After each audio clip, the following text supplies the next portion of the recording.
Jai students, in today's lecture we are going to see lesson number 2, the town child. Town child का मतलब होता है शहरी बच्चा. Town means शहर और child का मतलब होता है बच्चा, शहरी बच्चा. I live in the town. मैं शहर में रहता हूँ. I live in the town का मीनिंग है मैं शहर में रहता हूँ. Live मतलब रहना, in the town यानी कि शहर में. मैं शहर में रहता हूँ. In a street यानी कि गली में. स्ट्रीट का मतलब होता है गली, है ना, जहां पर छोटी छोटी गलियां होती है. Okay, now it is crowded with traffic. It is का मतलब होता है. क्राउडेड यानी कि भीड़ से भरे हुए. विथ किससे भीड़ से? ट्रैफिक से भरे हुए स्ट्रीट में मैं रहता हूं. एंड फीट, फीट का मतलब यहां पर होता है पैरों, यानी कि पैरों इन द सेंस के लोगों की भीड़ से और ट्रैफिक की भीड़, ऐसी जगह, ऐसी स्ट्रीट में मैं शहर में रहता हूं. इसका हिंदी मीनिंग कुछ हम इस तरीके से कर सकते हैं. There are buses and motors. There are का मतलब है वहां पर है. buses यानी कि बस, buses and motors. motors का मतलब भी कुछ इस तरीके से ही यहाँ पर है, बस और मोटर्स. एंड ट्रैम्स. ट्रैम्स क्या होती है? एक सिटी के अंदर एक छोटी सी ट्रेन चलती रहती है, लोगों के बीच से वो निकलती है, उसको हम ट्रैम्स बोलते हैं. एक ट्रेन होती है जो नॉर्मली बहुत लंबे डिस्टेंस को कवर करती है ना, और अलग अलग सिटीज़ को कवर करती है. और ट्रैम्स जो होती है वो विद इन द सिटी चलती है, यानी कि सिटी के अंदर ही चलती है, उसको बोलते हैं ट्रैम्स. तो there are buses and motors. वहाँ पर मेरे शहर में क्या क्या है? बसेज हैं, मोटर्स है और ट्रैम्स हैं. I wish there were meadows. अब क्या है, ये बच्चा जो है वो निराश हो गया है ना. He is completely disappointed with the city life. यानी कि सिटी में जो लाइफ है उससे कम्प्लीटली वो क्या, निराश हो गया है. उसे यूँ लगता है कि ये जो बसेस की वो नॉइज़ है ना, हॉकिंग है, उसके बाद में जैसे ट्रैम्स की आवाज़ है और ट्रैफिक जैम है, वो उसे अच्छा नहीं लग रहा है. वो निराश हो गया, डिसअपॉइंटेड हो गया है. तो वो क्या सोच रहा है कि यदि अगर ये सब कुछ नहीं होता और एक जंगल होता, जंगल में एक छोटा सा मेरा घर होता, उसके आसपास लैम्स होते यानी कि ऐसे भेड़ बकरियां चरती, तो हिरन होते हैं ना, तो ये पक्षी होते, तो मुझे वो जो प्लेस है वो बहुत ही अच्छा लगता. तो ये बच्चा उसी के बारे में सोच रहा है. I wish there were meadows. I wish मतलब मैं ऐसी इच्छा रखता हूँ. There were meadows का मतलब होता है, meadows means घास से भरे मैदान, है ना, जहाँ पर हमारे घर वगैरह बने नहीं होते हैं, फैक्ट्रीज नहीं होती है, वो जगह पूरी खुली रहती है. और वो जगह जब खुली रहती है तो उसमें छोटी छोटी घास उग जाती है, उसको हम बोलते हैं घास से भरे मैदान, और उसको इंग्लिश में बोलते हैं meadows. Okay, the houses all wait in a row. यानी कि मेरे शहर में तो क्या है, लंबी लंबी कतारें हैं. किसकी? हाउसेज की. मतलब खुली जगह ही नहीं है कहीं पर. ठीक है, the houses all wait in a रो. रो मतलब कतार में. There is a smoke everywhere that I go. यानी कि that I go मतलब मैं जहाँ जहाँ जाता हूँ, there is वहाँ पर है, क्या है? smoke. smoke means धुआं, है ना, धुआं. और everywhere मतलब सभी जगह पे मैं जहाँ जहाँ जाता हूँ वहाँ पर क्या है? चारों तरफ धुआं ही धुआं है. कहाँ की बात कर रहे हैं? ये शहर की, क्योंकि शहर में लंबे लंबे ट्रैफिक जैम्स होते हैं, बसेस चलती रहती है कंटिन्यूसली, है ना, व्हीकल्स चलते रहते हैं. तो वहाँ पर नॉर्मली हम लोगों को क्या, जैसे दिल्ली जैसे सिटी की अगर हम बात करें तो वहाँ का जो पॉल्यूशन रेशियो है बहुत ही ज़्यादा हाई हो गया. क्यों? क्योंकि बहुत ज़्यादा प्रमाण में वहाँ पर व्हीकल्स जो हैं वो चल रहे हैं. तो ये जो बच्चा है ये भी बता रहा है कि मैं जिस शहर में रहता हूँ वहाँ तो लंबी लंबी कतारें हैं घरों की, और क्या हो रहा है, मैं जहाँ जाता हूँ वहाँ पर केवल और केवल धुआं ही धुआं है. I don't like the noises I hear. I hear का मतलब मैं सुनता हूँ, आई मतलब मैं, और हियर मीन्स सुनना. तो मैं सुनता हूँ, क्या सुनता हूँ? I don't like the noises मतलब मुझे नॉइजेज यानी कि आवाज़ पसंद नहीं है. आई डोंट लाइक का मतलब होता है मुझे पसंद नहीं है. बच्चे को क्या पसंद नहीं है? द नॉइजेज यानी कि आवाज़. किसकी आवाज़? जो बसेज और व्हीकल्स की जो सिटी में आवाज़ चलती रहती है कंटिन्यूसली, वो आवाज़ बच्चा बता रहा है कि मुझे पसंद नहीं है, जो मैं सुनता रहता हूँ हमेशा. I wish there were woods. अब वो वापस से इच्छा कर रहा है, ऐसी विश कर रहा है कि देयर वर वुड्स, ऐसे जंगल हो. वुड्स किसको बोलते हैं नॉर्मली? जो जंगल से छोटा होता है, जहाँ पर इतने ज़्यादा प्रमाण में फेरोशियस एनिमल्स और नहीं होते हैं। मतलब मान लीजिए आप एक, अगर आपको सिंपली लैंग्वेज में समझना है तो वुड्स किसे बोलेंगे हम, जो छोटा होता है यानी कि फॉरेस्ट से छोटा होता है उसको हम वुड्स बोल सकते हैं। Now I wish there were woods.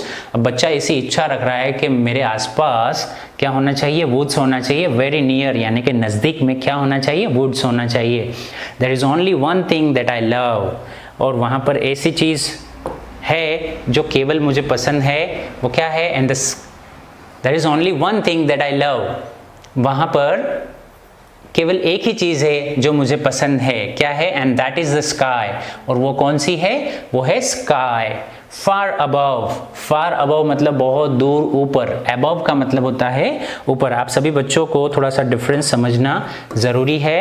Above और ऑन में क्या डिफरेंस है, देखिए एक होता है ऑन, इसका मतलब भी होता है ऊपर, और एक होता है अबव, इसका हिंदी मीनिंग भी होता है ऊपर। अब दोनों में डिफरेंस क्या है वो थोड़ा सा समझ लेते हैं। जैसे सरफेस दो ऑब्जेक्ट की टच हो रही है तो हम लगाएंगे ऑन, और अबव कहाँ लगता है, अगर सरफेस टच नहीं हो रही है तो सरफेस मतलब सतह। ओके, तो देखते हैं एक एग्जांपल से। तो जैसे ये मान लीजिए ये टेबल है, और टेबल के ऊपर मान लीजिए मैंने यहाँ पर मोबाइल रखा हुआ है, तो ये मोबाइल है। तो अब टेबल के ऊपर अगर मोबाइल होगा तो वो हवा में तो रहेगा नहीं, टेबल को ही टच करेगा, तो ये क्या हो गया, ऑन। तो आप कैसे बोलेंगे, there is a mobile on the table, there is a mobile on the table. क्यों, क्योंकि मोबाइल की सरफेस और ये टेबल की सरफेस एक दूसरे को क्या कर रही है, टच कर रही है। सिंपल है, बहुत इजी। लेकिन अगर मैं बोलूं कि मेरे सर के ऊपर फैन है, पंखा है, तो मैं ऑन लगाऊंगा या अबव लगाऊंगा? सभी बच्चे इंटेलिजेंट है, बता सकते हैं क्या लगाऊंगा मैं, अबव लगाऊंगा। क्यों, क्योंकि मेरे सर की सरफेस और फैन की सरफेस एक दूसरे से टच नहीं कर रही है। तो मैं क्या बोलूंगा, there is a fan above my head, head means सर। ओके, तो there is a fan above my head. तो ऑन और अबव में क्या डिफरेंस है आपको समझ में आ गया होगा। नाउ अब चलते हैं, there is plenty of room, है ना। अब बच्चा जी क्या विश कर रहा है कि मुझे केवल और केवल एक ही चीज पसंद है, क्या पसंद है, दैट इज द स्काई, मतलब स्काई पसंद है, फार अबव यानी कि बहुत दूर ऊपर। दैट इज प्लेंटी, प्लेंटी का मतलब होता है बहुत ज्यादा प्रमाण में, है ना। प्लेंटी ऑफ रूम, रूम का मतलब यहाँ पे जगह कर सकते हैं हम, जैसे हमारे घर में भी हम बोलते हैं रूम नंबर 1, रूम नंबर 2, तो नॉर्मली एक प्लेस होता है, जगह होती है, उसको हम रूम बोलते हैं। तो there is a plenty of room in the blue, blue मतलब जो आकाश होता है वो क्या होता है, ब्लू कलर का होता है, और उसमें बहुत सारी जगह ही जगह है। मतलब यहाँ पर इसका मीनिंग क्या है कि बच्चा जो है वो छोटी छोटी जगहों में, सिटीज़ में क्या होता है, जैसे आप बॉम्बे, इंदौर और ऐसी बड़ी बड़ी प्लेसेस पे जाएंगे, स्पेशली इन बॉम्बे, तो बॉम्बे में क्या होता है, मुंबई में नॉर्मली आपको रहने के लिए जगह नहीं मिलेगी, खाने के लिए मिल जाएगा, बट रहने के लिए आपको जगह नहीं मिलेगी। छोटी छोटी 10 बाय 10 का कमरा होता है, उसमें किचन भी होता है, उसमें उनका रहना भी होता है ना, 4-5 लोग मिलके उसमें 10 बाय 10 के छोटे से रूम में रहते हैं। तो ये जो बॉय है ये वहाँ की जो लाइफस्टाइल है, शहर की जो लाइफस्टाइल है, उससे क्या हो गया है, उब गया है, यानी कि वो बहुत निराश हो गया है, वो डल फील कर रहा है ना, अनइंटरेस्टिंग फील कर रहा है। तो वो ये बोल रहा है कि मेरे सर के ऊपर क्या है, बहुत ज़्यादा, मतलब फार अबव, बहुत दूर क्या है, एक आकाश है, उसमें ब्लू है, उसमें रूम ही रूम, यानी कि उसमें क्या है, जगह ही जगह है। फॉर कैस्टल्स ऑफ क्लाउड्स, यानी कि कैस्टल्स किसको बोलते हैं, जो बड़ी बड़ी इमारतें होती हैं जो राजा महाराजाओं ने बनाई होती है, उसको हम कैस्टल्स बोलते हैं, जैसे लाल किला है ना। सो कैसल्स ऑफ क्लाउड्स यानी कि जिसमें क्लाउड्स मतलब बादल, बादलों के बड़े बड़े किले बने हुए हैं, एंड मी टू, और वहाँ पर मैं भी हूँ। इस तरीके से वो क्या कर रहा है, विश कर रहा है कि काश, आई विश मुझे ऐसी लाइफ मिल जाती। तो यहाँ पर देखिए बच्चों, द टाउन चाइल्ड का मॉरल क्या है वो थोड़ा सा देख लेते हैं। The town child is unhappy about his life in the town. The town child यानी कि जो शहरी बच्चा है वो क्या है, इज अनहैप्पी यानी कि खुश नहीं है, नाखुश है। अबाउट किसके बारे में नाखुश है वो, हिज लाइफ, उसकी लाइफ के बारे में वो बिल्कुल तरीके से कैसा है, निराश हो गया है। इन द टाउन यानी कि शहर में रहते हुए वो अपने आप को कैसा महसूस कर रहा है, अनकंफर्टेबल महसूस कर रहा है, अनहैप्पी महसूस कर रहा है।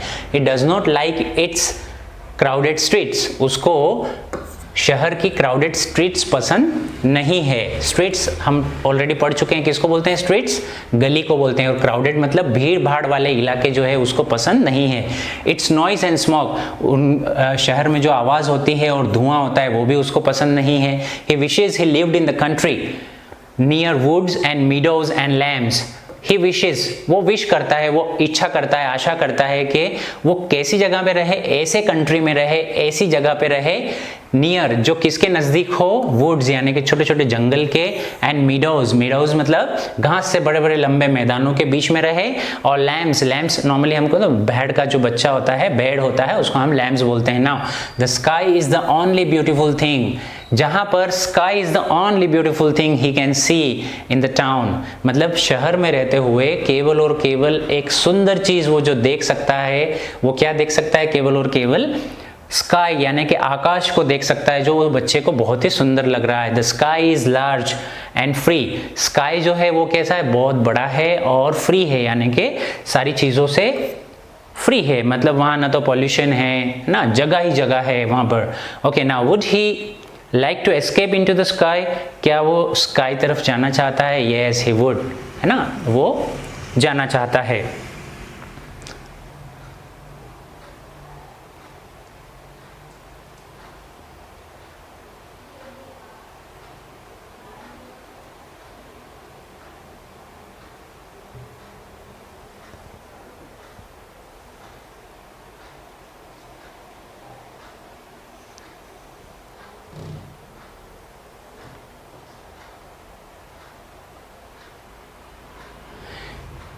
अब बच्चों यहाँ पर ग्लोसरी दी गई है। ग्लोसरी में सबसे पहला है street.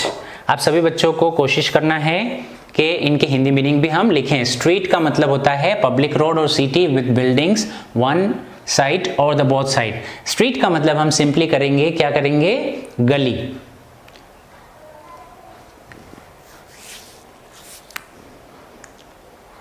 Castle, A large strong building built in the past by kings and queens, जैसे मैंने बताया किला है ना, जो राजा महाराजाओं के द्वारा जो बिल्डिंगें बनी होती है उसको हम बोलते हैं कैसल। क्लाउड यानी कि बादल, बादल को हम क्या बोलते हैं? क्लाउड। कैसल्स ऑफ क्लाउड्स का मतलब होता है large clouds which look like floating Castle's और पैलेस, है ना, इन द एयर। तो ये भी मैंने बताया, जैसे जो कैसल्स ऑफ क्लाउड्स का मतलब होता है बादलों के जो बड़े बड़े किले आकाश में, हमें बादलों के जो बड़े बड़े झुंड हमें दिखते रहते हैं, जो फ्लोट करते रहते हैं, जिसको हम नॉर्मली बादल ही बोलते हैं, है ना। ग्रे कलर का जो होता है, ग्रे एंड व्हाइट कलर का, जो हमेशा क्या करता है? फ्लोट करता रहता है, यानी कि तैरता रहता है, ऐसा हमें लगता है। क्राउडेड यानी कि भीड़ भाड़ वाले इलाके। मीडोज, मीडोज किसको बोलेंगे हम? घास से। A field covered with grass, घास से भरे मैदान जो होते हैं उसको क्या बोलेंगे? मीडोज बोलेंगे। प्लेंटी ऑफ का मतलब होता है लार्ज अमाउंट, यानी कि बहुत ही ज़्यादा मात्रा में। ट्रैम, ट्रैम क्या बोलते हैं? A vehicle driven by electricity, यानी कि इलेक्ट्रिसिटी से चलने वाला व्हीकल, यानी कि वाहन that runs on rails along the street of a town to carry passengers, passengers को ले जाने के लिए, लेकिन विद इन द सिटी, यानी कि सिटी के अंदर चलने वाला जो होता है उसको हम ट्रैम बोलते हैं। ना woods, an area of tree smaller than a forest, ऐसा एरिया जो फॉरेस्ट से छोटा हो, यानी कि जंगल से छोटा हो, जिसमें ट्रीज हो, तो उसको हम बोलते हैं वुड्स। चलिए नेक्स्ट हम देखते हैं। Now listen and repeat. Students, मैं यहाँ हर एक शब्द को रिपीट करने वाला हूँ, बोलने वाला हूँ, प्रोनाउंस करने वाला हूँ, आपको मेरे पीछे पीछे इसको रिपीट करना है। Okay, so number 1, feet, heat, beat, blue, glue, flu, wet, hat, let, here, near, dear. Once more, feet, heat, beat, blue, glue, flu, wet, hat, let, here, near, dear. इनमें से ज्यादातर शब्दों के हिंदी मीनिंग आपको पता है, अगर नहीं पता है तो आप डिक्शनरी लेकर उनमें से इनको फाइंड आउट भी कर सकते हैं। चलिए अब इसकी एक्सरसाइज करते हैं। Arrange the words and fill in the crossword. Crossword आपको दिया हुआ है, उसमें आपको क्या करना है? ये शब्दों को अरेंज करना है और क्या करना है? लिखना है उसमें। तो सबसे पहले LCUDO है, तो ये क्या हो सकता है? क्लाउड हो सकता है, तो चलिए यहाँ पर इसके आंसर्स भी मैं आपको बता देता हूँ, आप सभी स्टूडेंट्स को ध्यान से इनको क्रॉसवर्ड को भरना है। तो चलिए सबसे पहला आप यहाँ से सी से स्टार्ट करेंगे, CLOUD क्लाउड। अब सी से ये भी चालू होगा, क्या होगा? Castle, CASTLE castle. उसके बाद में एल से यहाँ पर शुरू होगा, LAMB लैम्ब, लैम्ब मतलब भेड़। अब यहाँ पर एम आया तो एम से MEADOW मीडो, और यहाँ पर डी रहेगा और यहाँ से WOODS वुड्स हो जाएगा। ठीक है, तो क्रॉसवर्ड यहाँ पर आपको दिया है 1, 2 एंड 3। तो आप देखें इस तरीके से और अपनी कॉपी में इसके आंसर्स लिखेंगे। यहाँ पर लिखा हुआ है cloud, lamb, woods, castle and meadows, जो हमने वहाँ पर फिल करे हैं। Okay, number 2, fill in the blanks with the words from the box. Box के अंदर कुछ शब्द आपको दिए हैं, तो आपको क्या करना है, ये पोएम को पढ़ना है और पढ़ने के बाद में क्या करना है, इसमें ये जो शब्द दिए हैं ये आपको लिखना है। आप सभी बच्चे यदि 1 से 2 बार ये पोएम को पढ़ लेंगे तो आपको ये ऑटोमेटिकली समझ में आ ही जाएगा और अपने आप से ही ये फिल इन द गैप्स आप कर सकते हो। तो चलिए, I live in the town in a, क्या आना चाहिए? स्ट्रीट, यहाँ पर आएगा street. Okay, it is crowded with traffic and feet. देखिए ये पोएम में ही है ना, पोएम को आप 2 से 3 बार पढ़ेंगे ऑटोमेटिकली आपको आ जाएगा। There are buses and motors and, buses हैं, मोटर्स हैं और क्या है? Trams. I wish there were meadows and, वो विश करता है, मीडोज एंड क्या होना चाहिए? लैम्प्स, यानी कि यहाँ पर आएगा lamps. The houses all wait in a, houses शहर में कैसे होते हैं? ऑल वेट इन अ रो, यहाँ पे क्या लिख देंगे? Row, ROW, row. There is smoke everywhere that I, हर तरफ धुआं ही धुआं है, दैट आई गो। लास्ट में क्या आ जाएगा? लास्ट वाला ऑप्शन गो, यहाँ पर क्या आ जाएगा? हम क्या लिख देंगे? गो। तो आपको समझ में आ गया होगा, और नहीं समझ में आया तो मैंने आंसर अलग से यहाँ पर लिखे हुए हैं। सबसे पहले में आएगा स्ट्रीट, सेकेंड वाली में आएगा feet, trams, lamps, row and go. ठीक है, ओके। अब चलते हैं कॉम्प्रिहेंशन यानी कि इसके क्वेश्चन आंसर की ओर। तो चलिए क्वेश्चन नंबर 1, क्वेश्चन नंबर 1 क्या बोल रहा है? Where does the town child live? Town child कहाँ रहता है? चलिए आप बताइए हिंदी में, टाउन चाइल्ड कहाँ रह रहा है? सिटी में रह रहा है, टाउन में रह रहा है। तो द टाउन चाइल्ड, यहाँ से आंसर लिखेंगे द टाउन चाइल्ड। अब देखिए ये थर्ड पर्सन सिंगुलर है, टाउन चाइल्ड न तो मैं हूँ न तो आप हैं, हम किसी अन्य व्यक्ति के बारे में बात कर रहे हैं, तीसरे पर्सन के बारे में बात कर रहे हैं, इसलिए थर्ड पर्सन है। तो थर्ड पर्सन में वर्ब के साथ में SES लगता है, तो लीव के साथ में हम लगाते हैं S। ये अगर आपने S यहाँ पर नहीं लगाया तो ये क्वेश्चन का आंसर ग्रामेटिकली रॉन्ग हो जाएगा, तो आप सभी बच्चों को ये ध्यान देना है। दूसरा, अगर किसी सेंटेंस में, आप ऐसे भी इसको याद रख सकते हो, किसी क्वेश्चन में अगर डज है तो डज जब निकलता है, आंसर में डज को निकालना पड़ता है हमको, है ना। तो जब डज निकलता है तो उसका S या ES फॉर्म जो है ये मेन वर्ब को देकर जाता है, तो लीव का क्या हो जाएगा? लिव्स हो जाएगा। तो town child lives in a town. Town child कहाँ रहता है? टाउन में रहता है। ओके, तो ये याद रखेंगे। क्वेश्चन नंबर 2 आप सभी बच्चे अपनी कॉपी में भी सिस्टमैटिक ढंग से, बिल्कुल लाइन से आपको सभी पूरी एक्सरसाइज लिखना है। Why does he not like his street? चलिए बताइए उसको अपनी जो स्ट्रीट्स है वो क्यों पसंद नहीं है, क्यों?